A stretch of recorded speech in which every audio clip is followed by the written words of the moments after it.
Channel को subscribe कीजिए, video को लाइक कीजिए, शेयर कीजिए। पर्यावरण को नुकसान नहीं हो एवं त्योहार भी उत्साह और धूमधाम से मनाया जाए, इसके लिए टामटिया निवासी भीखाभाई रावल ने मिट्टी की गणेश जी की मूर्ति बनाई है।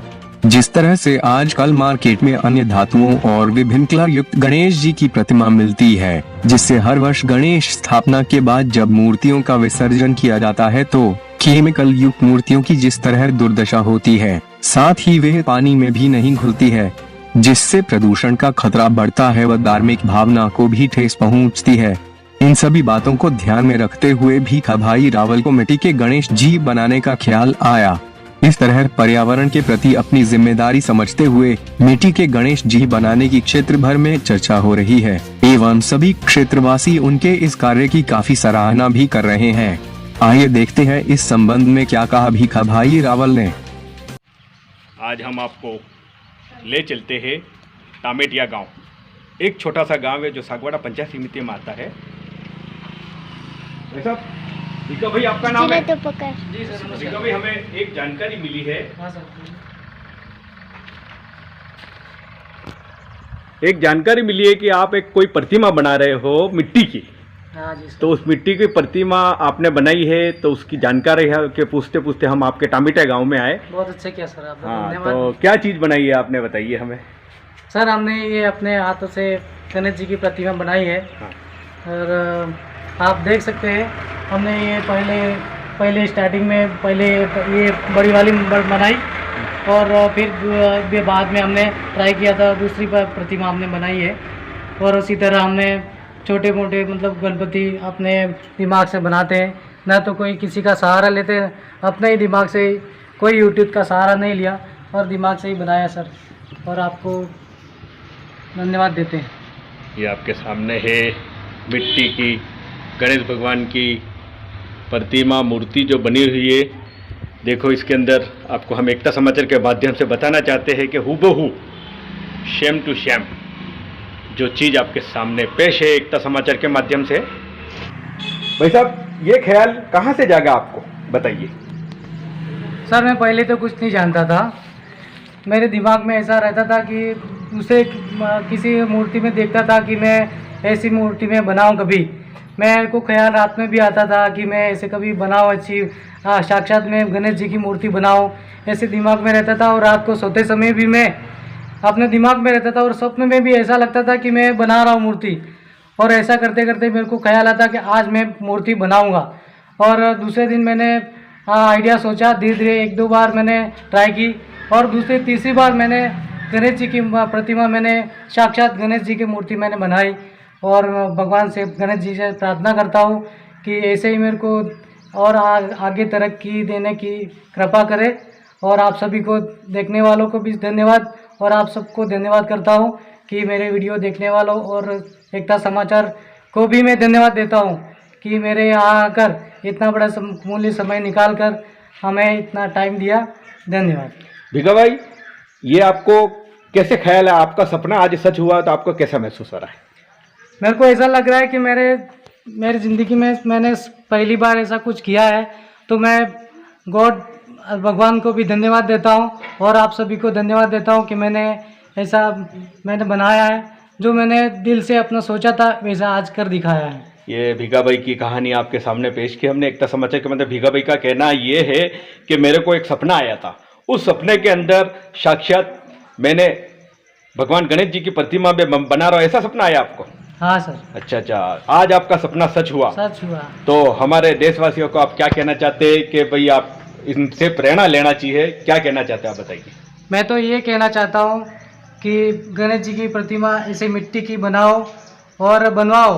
मैं नहीं कहता हूँ कि मेरे पास ही लो, परंतु जो बना रहे हैं, जो मंगवा रहे हैं, वो गणेश जी की मूर्ति मिट्टी की बनवाए, ताकि नदियों और तालाबों में इनकी प्रतिमा घुल जाए। मिट्टी घुल जाती है तो प्रदूषण ना फैले और जो मूर्ति आप तैयार लेके आते हो वो पानी के अंदर घुलती नहीं है। इसके हिसाब से मैं आपको सबको प्रेरणा देता हूँ कि यह मिट्टी आप मिट्टी की बनवाए और प्रदूषण ना फैलाए। यह आपको सबको धन्यवाद भी देता हूँ और आग्रह करता हूँ और विनती करता हूँ। दूसरी मिट्टी होती है, उस मिट्टी से प्रतिमा का अपमान भी होता है और वो बहकर किनारे आ जाती है तो उसका अपमान होता है। ये अपमान इनसे देखा नहीं गया तो भिखा भाई ने दिल में ठाना कि मैं मिट्टी की बनाऊं, जो मिट्टी की प्रतिमा की पूजा होवे, पूजा होने के बाद जब इसका विसर्जन होवे तो उस विसर्जन में ये पानी के अंदर घुल जाए। ऐसा इनकी सोच थी भिखा भाई की, जो हमने एकता समाचार के माध्यम से आपको बताया। ये आपके सामने पेश है मिट्टी की प्रतिमा जो आज इन्होंने बनाई है और इसको गणेश चतुर्थी के दिन इसकी पूजा अर्चना की जाएगी। हाँ सर, है पूजा अर्चना करके इसको यथावत उनकी विधि करके बिठाया जाएगा और सुबह शाम इनकी आरती पूजा करके उनको जिस दिन विसर्जन होता है उस दिन तालाब में, नदी में या कुएं में हम उसका विसर्जन करेंगे। ऐसी कितनी बनाई है आपने अभी तक? अभी फिलहाल हमने 2 ही बनाई है और कोई किसी का ऑर्डर रहेगा तो ऐसे बना के देंगे। ये भाई का कहना है, भिखा भाई का एकता समाचार के माध्यम से ये कहना है कि अगर कोई इनके पास अगर ऐसी प्रतिमा या ये गणेश भगवान की मूर्ति अगर बनाने के इच्छुक हो तो इनसे संपर्क करें। ये टामेटिया गांव में रहते हैं। सर आपका पता बता दीजिए। मेरा पता है डूंगरपुर सागोड़ा, तहसील सागोड़ा और गांव टामेटिया, लालजी भाई जोगी, और मेरा नाम है भिखनाथ रावल, भिखा भाई रावल, और ननुमा पड़ा आंगनवाड़ी के सामने मेरा घर है। सागवाड़ा से 10 से 12 किलोमीटर दूर में इनका गांव बसा है, जो छोटा सा गांव है टामेटिया। ये टामेटिया सागवाड़ा पंचायत समिति के ग्राम पंचायत टामेटिया में आता है, जो जिला डूंगरपुर जिले के अंदर एक छोटा सा गांव है, जो रोनोली और मांडव रोड के बीच में इनका निवास स्थान है। अगर आप इनसे संपर्क करना चाहे तो एकता समाचार के माध्यम से आप कर सकते हैं। हम इनका नंबर भी आपके सामने पेश करेंगे। ये आपको ऐसी प्रतिमा बना के देंगे, क्योंकि आजकल जो बाजार में जो मूर्तियां मिल रही है वो ना जाने किस धातु की बनी होती है या कोई ऐसी चीज की बनी होती है जो पानी के अंदर घुलती नहीं है, मगर ये प्रतिमा अपने यही की मिट्टी, घर की मिट्टी है और घर की मिट्टी से इन्होंने बनाया। ये एक बहुत ही अच्छा कार्य किया इन्होंने। एकता समाचार इनको धन्यवाद अर्पित करता है और इनके उज्जवल भविष्य की कामना करता है। हार्दिक शुभकामनाएं देता है भिखा भाई को, जो पहले बॉम्बे में निवास करते थे। बॉम्बे में जब ये लॉकडाउन था, सभी अपने घरों में थे, लॉकडाउन में फंस गए। तो लॉकडाउन के अंदर भाई साहब बताइए, लॉकडाउन में कितने दिन फंसे रहे आप? सर मैं पहले निकलने की कोशिश की, जब भी पहला लॉकडाउन हुआ तभी मैंने बहुत निकलने की कोशिश की।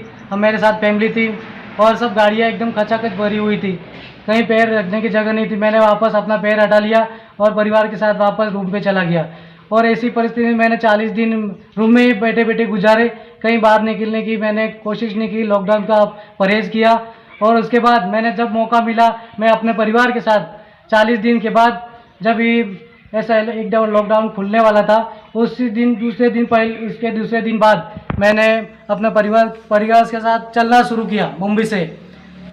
सर ये एक बात बोलता हूँ कि मैंने एकता समाचार न्यूज़ से मैंने कुछ उनसे राय नहीं ली होती तो मैं मुंबई से घर पे नहीं आ सकता था, क्योंकि उन्होंने मेरे को गांव से मुंबई तक इतना सपोर्ट किया कि मैं कभी उनकी मतलब इनका मैं आभार व्यक्त करता हूँ और बधाई देता हूँ कि हम सलामत घर पे आ गए तो एकता समाचार की वजह से। और मैं मुझे ही नहीं, सिर्फ अन्य लोग, कई सारे लोग फंसे हुए थे मुंबई में, सब उनसे संपर्क किया, कई अधिकारियों से संपर्क उन्होंने किया और उन अधिकारियों से मिलकर उन्होंने हमारी व्यवस्था के अनुसार हम मुंबई से घर पे आ गए। और उनको आभार व्यक्त करता हूँ एकता समाचार न्यूज़ की मेरी ओर से, और उनको बधाई हो। धन्यवाद।